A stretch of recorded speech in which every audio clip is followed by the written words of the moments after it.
Le 16 août, le soir, Jésus dit : J'ai dit que ma nouvelle venue aura une forme et une force nouvelles, conformes aux circonstances, et je t'ai expliqué comment seront les humains d'alors.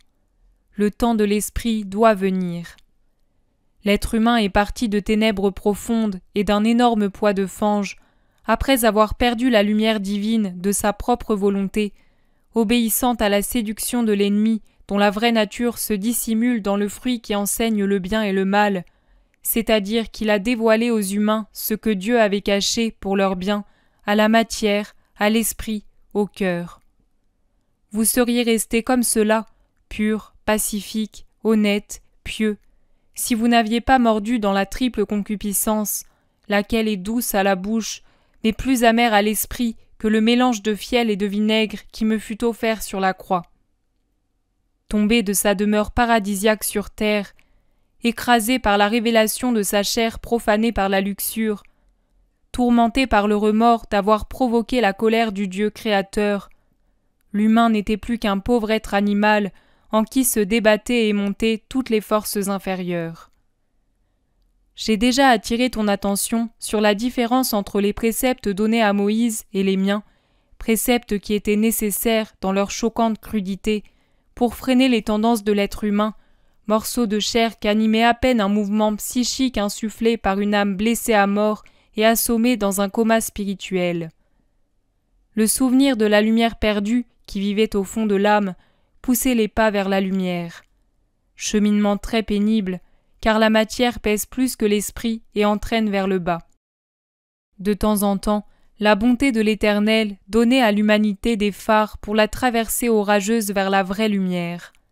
Les patriarches et les prophètes, voilà les phares de l'humanité en quête du port de lumière. Puis vint celui que Jean, le bien-aimé, appelle la vraie lumière qui illumine chaque être humain. Je suis venu, lumière du monde et verbe du Père, et je vous ai rapporté la paix avec le Père, l'étreinte qui fait de vous de nouveau les enfants du Très-Haut. C'est moi qui ai rallumé la vie languissante de votre esprit. C'est moi qui vous ai enseigné la nécessité de naître dans l'esprit. C'est moi qui ai recueilli en ma personne toute la lumière, la sagesse, l'amour de la triade et qui vous les ai apportés. C'est moi qui, par mon sacrifice, ai renoué la chaîne là où elle s'était brisée, vous reliant de nouveau au Père et à l'Esprit de vérité. C'est moi qui, prenant mon échafaud pour levier, ai soulevé votre esprit qui gisait dans la boue, et lui ai donné une puissante impulsion pour qu'il puisse procéder vers la lumière de Dieu, vers moi-même qui vous attend au ciel. Mais peu, en ce monde et au cours des siècles, en ont profité, car le monde a toujours préféré les ténèbres à la lumière. Par ma mort atroce, je vous ai obtenu la venue de l'Esprit parfait. Mais dans les siècles, l'humanité l'a repoussé toujours davantage, comme elle m'a repoussé, moi, comme elle a repoussé le Père. Comme dans une liqueur qu'on épure, ce qui est lourd tombe au fond et la partie pure flotte au-dessus, ainsi il en fut de l'humanité au cours des siècles. Ceux qui ont voulu rester de chair et de sang ont sombré toujours plus bas, tandis que ceux qui, aristocratie de mon troupeau, ont voulu vivre dans l'esprit, sont devenus de plus en plus spirituels. Entre les deux, au milieu, les tièdes sans nom. Ce sont les deux mouvements opposés de la masse. Une partie, malheureusement la plus vaste, absorbe Satan de plus en plus et s'abaisse au-dessous du niveau des brutes. L'autre partie, exiguë celle-là, absorbe le Christ de plus en plus, se nourrissant de sa parole qui ne s'est pas tue depuis 20 siècles et devient toujours plus apte à comprendre l'esprit. Lorsque j'emploie des moyens extraordinaires, c'est pour accélérer, puisque le temps presse, la pleine leçon de la parole et la pleine formation spirituelle des vrais disciples, des vrais sujets du roi Jésus-Christ. Non roi des Juifs, comme le dit et l'écrit ironiquement un homme faible qui se croyait fort de son pauvre pouvoir, mais roi du monde avant le jugement du monde. En avançant vers l'heure dernière, l'être humain doit parvenir à la spiritualité. Mais comprends-moi, Dieu est esprit, Satan est esprit. Le premier est esprit de perfection, le second est esprit de péché. Chacun dans la masse, scindé en deux par sa propre volonté, que Dieu respecte, suis la partie choisie. Les enfants du Très-Haut et mes frères choisissent le côté de Dieu et par amour pour nous spiritualisent la chair.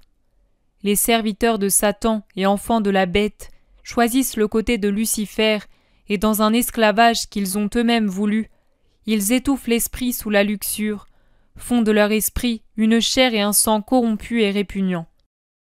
Quand je régnerai sur et dans les esprits parvenus à cette maturation qui est maintenant le propre de quelques individus et qui le sera alors de toute la masse des vrais chrétiens, je ne m'adresserai qu'à cette partie-là, la perfectionnant de la dernière instruction par une nouvelle évangélisation, point différente dans le sens, qui ne peut changer, mais dans la force qu'ils pourront alors comprendre, alors qu'aujourd'hui ils ne le pourraient pas. La preuve en est que je dois choisir des créatures spéciales, dignes d'une si grande faveur grâce à leur propre effort ou rendues dignes par un miracle d'amour. Il y a 20 siècles, j'ai parlé à tous. Quand le temps viendra, je ne parlerai qu'à ces créatures-là, convaincu que je suis de l'inutilité de parler aux autres. Ainsi commencera la sélection des élus et des réprouvés. Toi, pauvre Maria, tu fais partie de ces âmes rendues dignes par ma volonté. Tu n'as qu'une bonne chose, ta bonne volonté d'aimer. Mais c'est tout ce qu'il me faut. Sur elle, je peux poser ma chair de maître pour faire de la petite âme un piédestal, pour dire, redire et redire encore les paroles d'amour et d'invitation à l'amour qui guident et sauvent. Je viendrai avec ma chair glorifiée. J'ai piqué ta curiosité en disant cela. Tu ne serais pas femme si tu n'étais pas curieuse. Mais je dis ce qu'il me semble utile de dire pour votre bien, et non ce qui serait pâture à votre vaine curiosité. S'il m'est cher d'être le maître, je sais choisir dans la vérité ces vérités qu'il vous est utile de connaître, et c'est tout. Contente-toi donc de savoir qu'il est juste qu'au royaume de l'esprit, dont les sujets auront spiritualisé la chair, le roi soit celui qui habilla son esprit parfait de chair pour racheter et sanctifier toute chair, et qui sanctifia la sienne d'une double sainteté, car il était chair innocente, parfaitement innocente, et chair immolée dans le sacrifice d'amour. Je viendrai, avec ma chair glorifiée, rassembler les créatures pour la dernière bataille contre l'ennemi. Je jugerai, splendidement revêtu de ma chair glorifiée, les corps revenus à la vie pour le jugement. Je retournerai pour toujours au ciel, après avoir condamné à la mort éternelle les chairs qui ne voulurent pas devenir des esprits. Et je vous reviendrai, roi éclatant d'un peuple éclatant, en qui l'œuvre du Père, du Fils, de l'Esprit sera glorifiée par la création du corps humain parfait, tel que le Père l'avait créé en Adam, beau d'une indescriptible beauté, grâce à la rédemption de la semence d'Adam par l'œuvre du Fils et la sanctification opérée par l'Esprit.